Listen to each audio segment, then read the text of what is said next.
नमस्कार दोस्तों, क्या आप एक ऐसे संत के बारे में जानते हैं जो मृत्युप्राय मनुष्य में प्राण फूंक देते थे? क्या आपने किसी ऐसे संत को देखा है जो पानी पर चल देते थे? क्या आप किसी ऐसे भक्त के बारे में जानते हैं जिसका जूठन स्वयं भगवती ग्रहण करती थीं और अपने हाथों से उसे भोजन भी कराती थीं? क्या आप किसी ऐसे संत को जानते हैं जो बादलों को निर्देश देते थे और पानी बरसना बंद हो जाता था? तो आइए आज के इस दिव्य संस्मरण में जानते हैं तंत्र विद्या के उस परम साधक के बारे में जिसका नाम है वामाचरण चट्टोपाध्याय। तंत्र विद्या के सिद्ध संत वामाचरण चट्टोपाध्याय, जो कि श्री रामकृष्ण परमहंस जी के समकालीन थे। इनका जन्म पश्चिम बंगाल के वीरभूमि जिले के मां तारा सिद्ध पीठ के निकट आलता गांव में 22 फरवरी 1837 में हुआ था। इनके पिता का नाम सर्वानंद चट्टोपाध्याय और माता का नाम राजकुमारी जी था। इनके पिता एक बहुत ही अच्छे भजन गायक थे और भजन गायकी ही इनके परिवार की आजीविका का साधन भी थी। बामा खेपा जी बचपन से ही उदंड किस्म के बालक थे। कहते हैं कि रात के समय वह अपने पड़ोसियों के घर से उनके देवी देवताओं की तस्वीर चुरा लिया करते थे और नदी के किनारे ले जाकर उसकी पूजा करते। सुबह उठने पर जब गांव वालों को उनके घर की तस्वीर और मूर्तियां नहीं मिलती तो इस पर बवाल होता, जिस कारण से घर वाले इन्हें प्रताड़ित भी करते, लेकिन इन पर उसका कोई भी प्रभाव नहीं पड़ता। वामाचरण चट्टोपाध्याय जी का जीवन कष्टों से भरा रहा है। इनके जन्म के कुछ समय बाद ही इनके पिताजी का देहांत हो गया। घर की आर्थिक स्थिति अच्छी नहीं थी। घर में एक विधवा बड़ी बहन थी और एक छोटा भाई रामचरण भी था।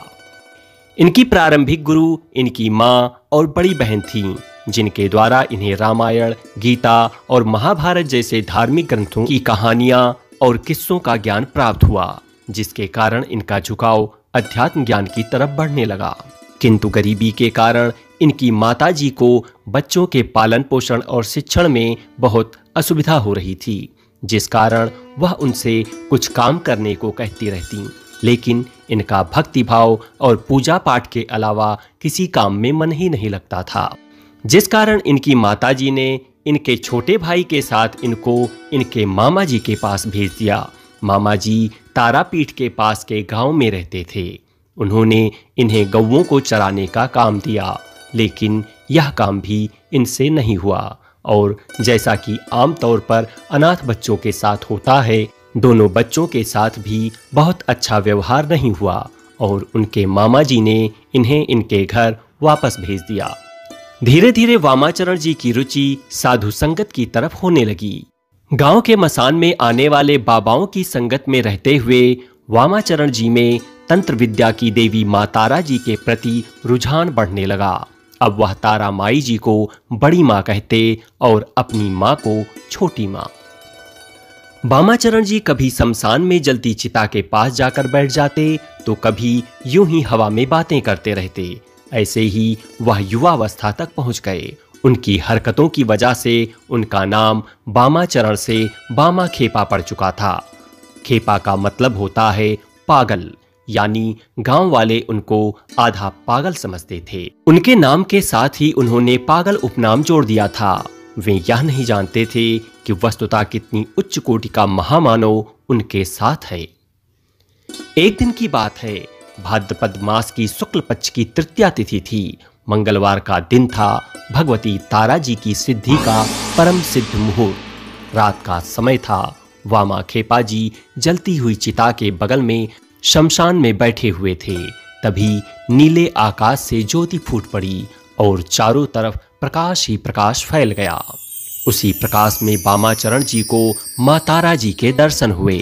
कमर में बाघ की खाल पहने हुए, एक हाथ में कैंची लिए, एक हाथ में खोपड़ी लिए, एक हाथ में नीले कमल पुष्प लिए, एक हाथ में खड्ग लिए हुए, महावर लगे सुंदर पैरों में पायल पहने, खुले हुए कमर तक बिखरे केस से युक्त परम ब्रह्मांड की स्वामिनी, सौंदर्य की प्रतिमूर्ति, नीलवर्णी, मंद मंद मुस्काती मां तारा जी वामा खेपा जी के सामने खड़ी थीं। बामा खेपाजी उस भव्य और सुंदर देवी को देखकर खुशी से भर गए। माताजी ने इनके सर पर हाथ फेरा और बामा खेपाजी वहीं समाधिस्थ हो गए। 3 दिन और 3 रात उसी समाधि की अवस्था में वे शमशान में रहे। 3 दिन के बाद उन्हें होश आया और होश आते ही वह माँ माँ चिल्लाते हुए इधर उधर दौड़ने लगे। अब गांव वालों को पूरा यकीन हो गया कि बामा जी पूरी तरह से पागल हो गए हैं। बामा जी की यह स्थिति महीने भर रही। पागलपन की स्थिति को जानकर उनकी माता इन्हें ले जाकर एक कमरे में बंद कर देती हैं। लेकिन मौका पाकर एक दिन वे वहां से भाग निकलते हैं और यमुना पार कर पैदल यात्रा करते हुए सिद्ध तारा पीठ की ओर चल देते हैं। वहां पहुंचकर स्वामी कैलाशपति और वेदज्ञ मोक्षदानंद जी को गुरु के रूप में वर्ण करते हैं और उनसे विधिवत तंत्र शिक्षा और आध्यात्मिक ज्ञान की प्राप्ति करते हैं। तारापीठ के महंत मोक्षदानंद जी पहले से ही वामा की महानता को जानते थे और इसलिए ही उन्होंने वामा को अपना शिष्य बनाया था। मोक्षदानंद जी के मरने के बाद 18 वर्ष की आयु में ही वामाचरण जी को तारापीठ का पीठाधीश बना दिया गया। वामा जी अब बेहद खुश थे क्योंकि उनकी बड़ी मां यानी मां तारा उनके साथ थीं। रानी के द्वारा वामा खेपा को तारा रानी मंदिर का पुजारी नियुक्त करना बहुत से पंडों को रास नहीं आया। वे वामा खेपा जी को निपटाने का मार्ग खोजते रहते। इधर बामा खेपा जी की हरकतें भी अजीब अजीब हुआ करती थीं। कई बार वह दिन भर पूजा करते तो कई बार 2-3 दिन तक पूजा ही नहीं करते। कभी देवी जी को माला पहनाते, कभी खुद पहन लेते। बामा खेपा जी को शुद्ध अशुद्ध का कोई परहेज नहीं था। तारापीठ के पास स्थित मसान में बैठा करते और आवारा कुत्तों और जानवरों के साथ अपना भोजन साझा करते। बामा खेपा जी नग्न अर्थात निर्वस्त्र रहा करते थे। एक बार किसी के द्वारा उनसे पूछे जाने पर अपने नग्न होने का जवाब उन्होंने यह कहते हुए दिया कि उनके पिता भगवान शिव दिगंबर हैं, वह कोई वस्त्र नहीं पहनते और उनकी माता तारा भी कोई वस्त्र नहीं पहनती। इसीलिए मैं भी इसी का अभ्यास कर रहा हूँ और इसी कारण मैं समाज में न रहकर अकेले मसान में अपने माँ तारा के साथ रहता हूँ। स्वामी रामकृष्ण परमहंस जी के समान ही बामा खेपा जी सभी स्त्रियों में माँ का रूप देखते थे। एक बार की बात है, एक सुंदर युवा महिला ने अकेले में बामा खेपा जी को लुभाने का प्रयास किया। वह बाबा जी के शरीर में पुरुष अंग को ढूंढने लगी, लेकिन चमत्कार हुआ। उसे बाबा के शरीर में पुरुष अंग के दर्शन ही नहीं हुए कि तभी अचानक बामा खेपा जी रोने लगे और रोते हुए उन्होंने माँ तारा कहा और माँ तारा कहते हुए उस स्त्री के वक्ष स्थल की ओर देखने लगे कि तभी एक घटना घटी और उस स्त्री के वक्ष स्थल से रक्त बहने लगा और वह स्त्री बेहोश हो गई। बामा खेपा जी की सिद्धियों के अनेक किस्से सुनाए जा सकते हैं। एक बार की बात है, एक दिन प्रसाद बना और प्रसाद बनने के बाद जब मंदिर में पहुंचा तो देवी जी को भोग लगाने से पहले बामाचरण जी के मन में विचार आया कि इसे चख कर देख लूं कि यह माता जी के खाने के लायक है भी या नहीं। बस फिर क्या था, उन्होंने प्रसाद की थाली में हाथ डाला और चखने के लिए अपने मुंह में डाल लिया। चखने के बाद जब सही लगा तो बाकी प्रसाद उन्होंने माई को अर्पित कर दिया। अब इतना बड़ा अवसर पंडित कहाँ छोड़ते। उन्होंने बवाल मचा दिया कि देवी जी के प्रसाद को बामा ने खा लिया है, उसे जूठा कर दिया है, जूठा प्रसाद देवी जी को चढ़ा दिया है। अब देवी जी रुष्ट हो जाएंगी, उनका प्रकोप सारे गांव व नगर को झेलना पड़ेगा। उसके बाद भीड़ तंत्र का बोलबाला हुआ और गांव वालों ने मिलकर पंडों के साथ बामाचरण जी की कसकर पिटाई कर दी और उसे शमशान में ले जाकर फेंक दिया। मंदिर पर पंडों का कब्जा हो गया। उन्होंने शुद्धिकरण और तमाम प्रक्रियाएं की। उस दिन पूजन पंडों के अनुसार संपन्न हुआ। उधर बामा खेपा जी को होश आया तो वह माई पर गुस्सा हो गए। मैंने गलत क्या किया जो तुमने मुझे पिटवा दिया? तुझे देने से पहले खाना स्वादिष्ट है या नहीं यही तो देख रहा था, इसमें मेरी गलती क्या थी? मैं तो तुम्हें स्वादिष्ट भोग लगाने का प्रयास कर रहा था और चाहता था कि तुझे अच्छे स्वाद का प्रसाद ही मिले। अगर स्वाद गड़बड़ होता तो उसे फेंक कर दूसरा बनवाता, लेकिन तूने बेवजह मुझे पिटवाया। जा, अब मैं तेरे पास नहीं आऊंगा। मसान घाट पर बैठकर वामाचरण जी ने मां को सारी बातें सुना दी और वहां से उठकर जंगल को चले गए। जंगल में जाकर एक गुफा में बैठ गए। यह स्थिति बिल्कुल वैसी ही थी जैसे अपनी मां से रूठकर बच्चे किसी कोने में जाकर छुप जाते हैं। वामाचरण जी और तारामाई के बीच में मां और बेटे जैसा पवित्र रिश्ता था। यह रिश्ता बिल्कुल वैसा ही था जैसे एक अबोध शिशु और उसकी मां के बीच में होता है। अपने शिशु की व्यथा तारामाई को सहन नहीं हुई। उसी रात रानी के स्वप्न में माई जी प्रकट हुईं। क्रोधित माताजी ने रानी को फटकार लगाई और वामाचरण जी को मंदिर में पुनः बुलाकर पूजन कार्य का दायित्व सौंपने का आदेश दिया। अगले दिन रानी ने सासम्मान वामा जी को मंदिर में पुनः बुलाकर उनसे पंडितों के कृत्य के लिए क्षमा मांगी और उन्हें उनके कार्यभार वापस सौंप दिए। वामा जी के बारे में एक और कथा भी प्रचलित है। कहते हैं वामा खेपा शमशान में मां तारा की पूजा करते थे। वह रोज मां को भोग लगाते थे और मां स्वयं आकर उनका भोग ग्रहण करती थीं।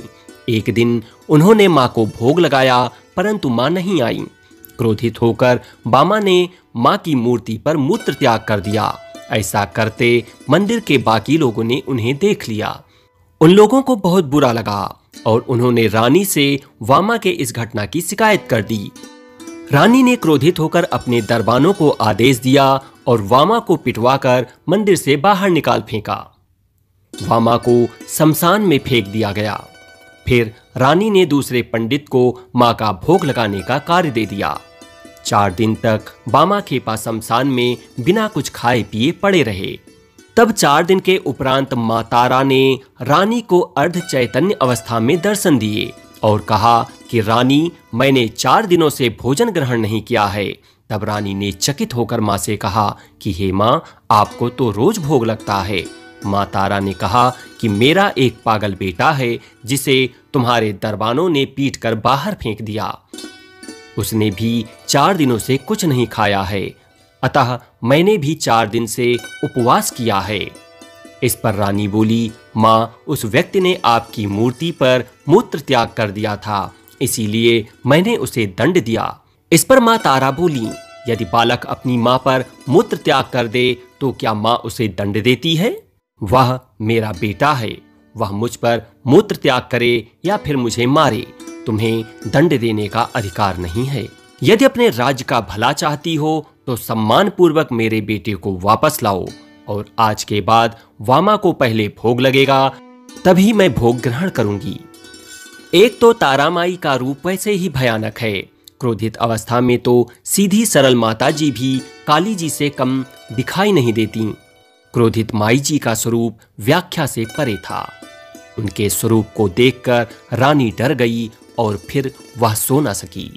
सुबह होते ही अपने सैनिकों को वामा खेपा जी की खोज के लिए भेजा और वापस बुलाकर उनसे क्षमा मांगती हैं और एक फरमान जारी कर दिया, इस मंदिर के पुजारी वामा खेपा जी हैं। उनकी जैसी मर्जी हो, जैसी विधि वह करना चाहें, उस प्रकार से पूजा करने के लिए वे स्वतंत्र हैं। कोई भी उनके मार्ग में आएगा तो दंड का भागी होगा। यह मंदिर वामा खेपा जी का है और तारामाई जी भी वामा खेपा जी की ही हैं। वे जिस विधान को सही समझें उस विधान से पूजा करेंगे और वही विधान यहाँ पर सही माना जाएगा। ऐसे अद्भुत ढंग से वामा खेपा जी तारामाई जी का पूजन करते जिसका कोई नियम नहीं था। कभी सुबह 4 बजे पूजा चल रही है तो कभी दोपहर 12 बजे तक पूजा प्रारंभ ही नहीं होती। कभी रात भर पूजा चल रही है तो कभी पूरे दिन वामा खेपा जी के मंदिर में दर्शन ही नहीं होते। उनकी पूजन विधि लोगों को पसंद नहीं थी, लेकिन उनके पास कोई उपाय भी नहीं था क्योंकि रानी का फरमान था। वामा खेपा जी अपनी मस्ती में जीते थे और लोग उन्हें नीचा दिखाने का रास्ता खोजते। एक दिन वामा खेपा जी की सगी मां का निधन हो गया। नदी में बाढ़ थी। नदी के उस पार गांव था। वामा जी जिद पर अड़ गए कि छोटी माँ यानी कि उनकी सगी माँ का दाह संस्कार बड़ी माँ जी के पास वाले शमशान में किया जाएगा। गांव वाले बाढ़ वाली नदी को पार करने में जान का खतरा है यह जानते थे, लेकिन बामा जी को समझाना किसी के बस की बात नहीं थी। नाव वालों से बामा जी ने देह को नदी के पार पहुंचाने की बात की। नाव वालों ने साफ इनकार कर दिया। बामा जी ने नाव देने के लिए कहा। नाव वाला हाथ जोड़कर बोला, बामा जी यही मेरे जीवन का सहारा है, अगर बाढ़ में यह बह गई तो घर कैसे चलाऊंगा। उसके ऐसा कहने के बाद बामा जी के चेहरे पर एक रहस्यमयी मुस्कान बिखर गई, जैसे उन्होंने कोई निर्णय ले लिया हो। उन्होंने अपनी माताजी के शव को उठाया और खुद नदी पर चलते हुए इस पार से उस पार पहुंच गए। गांव वाले आंखें फाड़े इस दृश्य को देख रहे थे। बामा जी की इच्छा के अनुसार ही उन्होंने अपनी माई जी के मंदिर के पास वाले शमशान में अपनी माँ जी का दाह संस्कार संपन्न किया।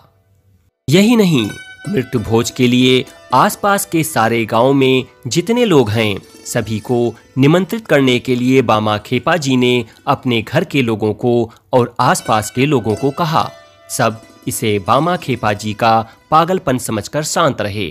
जिसके पास 2 वक्त की रोटी का पता नहीं, वह आसपास के 20 गांवों को खाना कैसे खिलाएगा, यह उनके लिए कल्पना से भी परे की बात थी।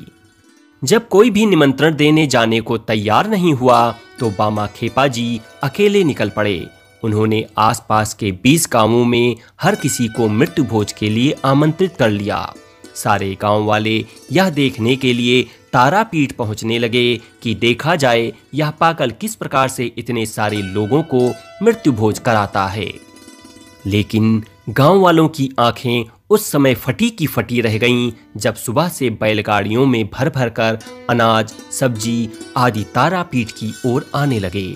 बैलगाड़ियों का पूरा एक काफिला मंदिर के पास पहुंच गया। अनाज और सब्जियों का ढेर लग गया।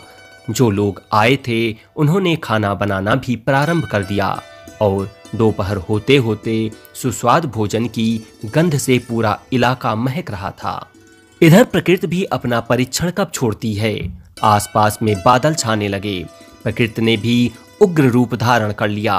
बिजली कड़कने लगी, हवाएं चलने लगी और जोरदार बारिश के आसार नजर आने लगे।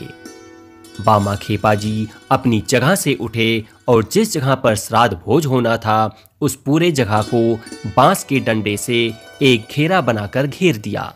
घनघोर बारिश चालू हो गई, लेकिन घेरे के अंदर एक बूंद पानी भी ना गिरी। गांव वाले देख सकते थे कि वे जहां बैठकर भोजन कर रहे हैं वह पूरा हिस्सा सूखा हुआ है और उस घेरे के बाहर पानी की मोटी मोटी बूंदें बरस रही हैं। जमीन पर जलधाराएं बह रही हैं, पर वह पूरा इलाका जिसमें भोज का आयोजन हो रहा था पूरी तरह से सूखा हुआ था। 20 गांव से आए सभी लोगों ने छक कर भोजन किया। हर कोई तृप्त हो गया। अब बारी थी वापस अपने अपने गांव जाने की। घनघोर बारिश को देखते हुए वापस जाने के लिए दिक्कत आएगी, यह सोचकर सभी चिंतित थे। तभी बामा खेपा जी ने माई जी के सामने अपना अनुरोध किया कि माँ, मेरे मेहमानों को अपने अपने गांव पहुंचने के लिए रास्ता दो, बारिश बंद कर दो। और कुछ ही क्षणों में आसमान पूरी तरह से साफ हो गया और धूप खिल गई। सारे लोग बड़ी सहजता से अपने अपने गांव तक पहुंच गए। इस घटना के बाद बामा खेपा जी की अलौकिकता के बारे में लोगों को पता चल गया। धीरे धीरे लोगों की भीड़ बामा खेपा जी की तारापीठ में बढ़ने लगी। कोई बीमार आता तो बामा खेपा जी उस पर हाथ फेर देते तो वह स्वस्थ हो जाता। निसंतानों को संतान की प्राप्ति हो जाती और सभी आगंतुकों की इच्छा और मनोकामना तारापीठ में पूरी होने लगी। इस प्रकार बामा खेपा जी के जीवन में अनेकों चमत्कार होते रहे। बामा खेपा जी के पहले वाम मार्ग एकदम विलुप्त हो रहा था, परंतु उनकी भक्ति और चमत्कारों की वजह से वाम मार्ग को प्रसिद्धि मिली। बामा खेपा कभी भी बिना चखे माई को भोजन नहीं कराते थे। माई स्वयं अपने हाथ से उनको भोजन खिलाती थीं और उनके हाथों से भोजन ग्रहण करती थीं। ऐसे अद्भुत महामानव बामा खेपा जी 74 वर्ष की आयु में 18 जुलाई 1911 को अपने अंत समय में माई की प्रतिमा में ही विलीन हो गए। उम्मीद करता हूं कि आपको इस महान साधक के बारे में जानकर आपका हृदय श्रद्धा से भर गया होगा। अगर हाँ तो वीडियो को लाइक करिए, अधिक से अधिक लोगों को शेयर करिए और कमेंट में जय मां तारा और वामा खेपा जी की जय अवश्य लिखिए।